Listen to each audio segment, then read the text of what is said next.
शांति। 11 अक्टूबर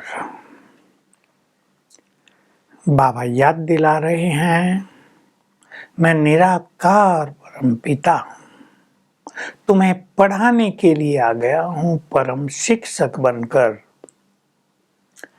अब ये पढ़ाई तुम्हारी तब तक चलती रहेगी जब तक तुम कर्मातीत बनो। मैं तुम्हें राजयोग सिखाता रहूंगा। तुम योग अभ्यास करते करते पावन बन जाएंगे। तुम्हारे सभी विकर्म विनाश हो जाएंगे और तुम अपने घर चले जाएंगे। बाबा कह रहे हैं, बच्चे मैं तुम्हें राज तिलक देने आया हूँ। मेरे से तिलक ले लो, राजाई ले लो, खूब पुरुषार्थ करो। अगर योग में ढीले रह गए, पवित्रता में ढीले रह गए तो तुम्हें ऊंचा पद नहीं मिलेगा। उच्च पद पाने का सारा आधार प्योरिटी पर है। मैं तुम्हें कर्म विकर्म अकर्म की गति भी समझा रहा हूं। कलयुग में मनुष्यों के सभी कर्म पाप कर्म बनते जाते हैं, क्योंकि माया का राज है, रावण का राज है। सतयुग में तुम्हारे कर्म अकर्म हो जाते हैं, वहां कोई पाप होता ही नहीं। अब गुह्यराज ये बता रहे हैं, कई बच्चे कहते हैं, मन में सोचते हैं, हम शिव बाबा को इतना पैसा देते हैं। बाबा कहते, बच्चे मैं तुम्हारे पैसे लेकर क्या करूंगा? मैं तो निराकार हूँ, मैं तो दाता हूँ। मेरे नाम से तुम भक्ति में भी दान करते आए। प्रभु अर्थ अर्पणम, ईश्वर अर्थ दान। मैं थोड़ा ही भूखा हूँ, मैं थोड़ा ही तुमसे कुछ लूंगा।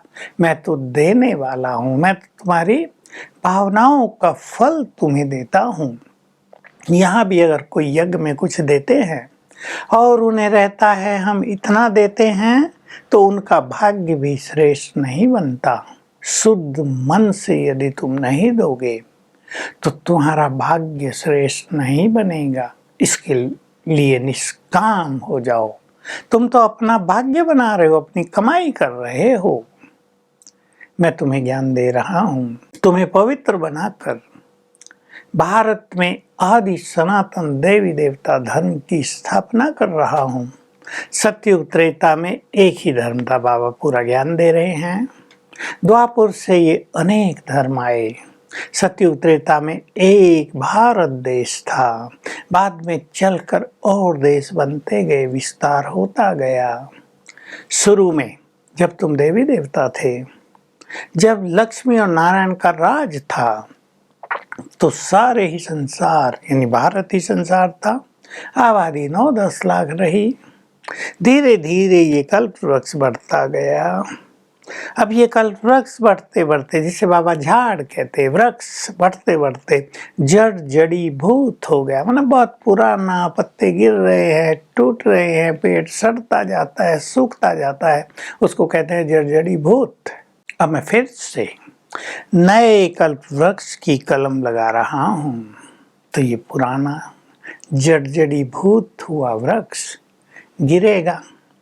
तो मैं आ गया हूँ सभी धर्मों का विनाश कराकर एक धर्म की, देवी देवता धर्म की स्थापना कराने के लिए।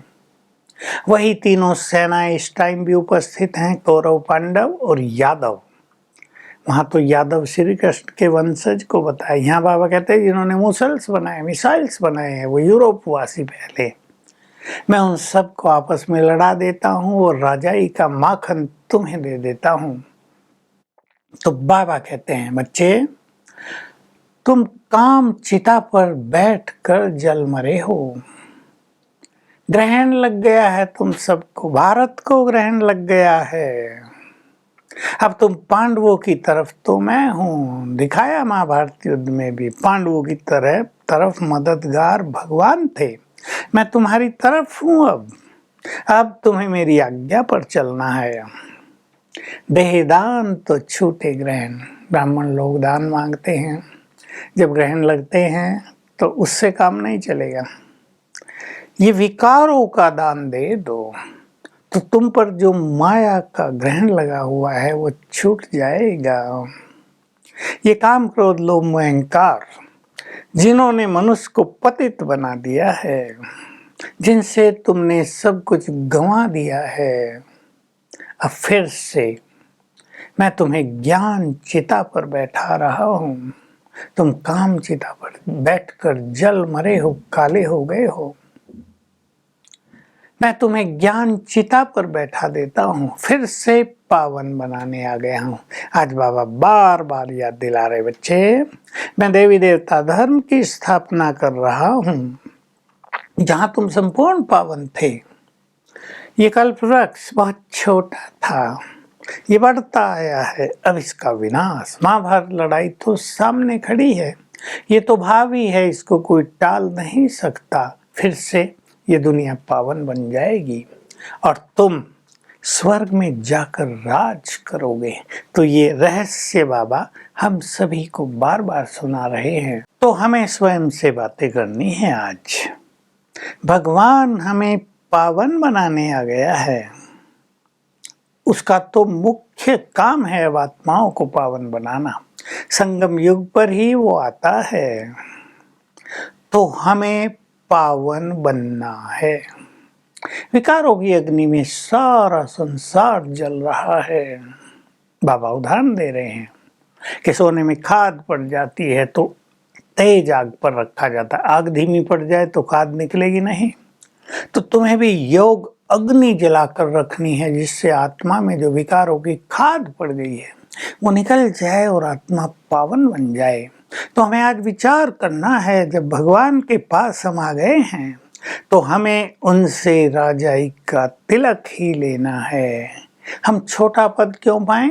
प्रजा बने, दास दासी बने, सजाएं खाएं, इसकी हमें जरूरत नहीं। हमें तो हाईएस्ट पद प्राप्त करना है, वरदान है। अपने बुद्धि रूपी नेत्र को क्लियर और केयरफुल रखने वाले नॉलेजफुल और पावरफुल भव। जैसे ज्योतिषी अपने ज्योतिष के ज्ञान से आने वाली घटनाओं का वर्णन कर देते हैं, तुम भी यदि अपनी बुद्धि को क्लियर रखोगे, मतलब कोई व्यर्थ का डिस्टरबेंस नहीं, तो तुम्हें भी टचिंग होती रहेगी कि क्या होने वाला है और तुम सावधान हो जाओगे, केयरफुल हो जाओगे। कोई माया का वार होने वाला हो, कोई परिस्थिति आने वाली हो, तुम्हें पहले से आभास हो जाएगा और तुम पावरफुल बनकर उन पर विजय प्राप्त कर लोगे। स्लोगन है, पवित्रता ही नवीनता है, और यही इस ज्ञान का, इस ब्राह्मण जीवन का फाउंडेशन है। तो आज का हमारा अभ्यास रहेगा, मैं परम पवित्र आत्मा हूँ, बाबा की श्रीमत पर चलकर मैं हाईएस्ट और होलीएस्ट आत्मा बन रही हूँ। स्वयं भगवान ने राजयोग सिखाया है, तो सर्वशक्तिवान की शक्तियों की किरणें मुझे आ रही हैं और आत्मा में जो विकारों की खाद पड़ रही, जैसे वो नष्ट हो रही, बाहर जा रही, वो काला काला धुआं मुझे आत्मा से निकलकर बाहर जा रहा है। हर घंटे में ये अभ्यास करेंगे, ये बहुत पावरफुल योग है, इससे ही आत्मा पावन बनती है। ओम शांति।